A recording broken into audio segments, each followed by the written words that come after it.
Hello, friends. Welcome to Creative Medicine. In this lecture, we will learn about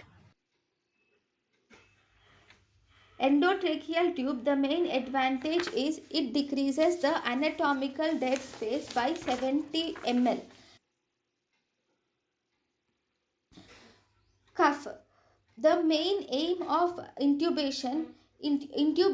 main aim of intubation through endotracheal tube is to prevent the aspiration.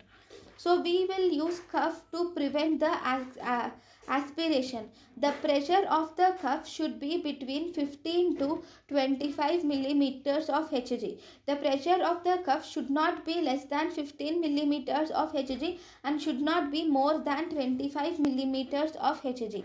Cuff can be used in children except in prematurity. Size of Cuff of an endotracheal tube, the main aim is to prevent aspiration. It should not be less than 15 millimeters of Hg and it should not be more than 25 millimeters of Hg. So the cuff pressure should be between 15 to 25 millimeters of Hg. The cuffed endotracheal tube can be used in adults and it can also be used in children also, but it is not used in premature infants. thank you and thank you for watching.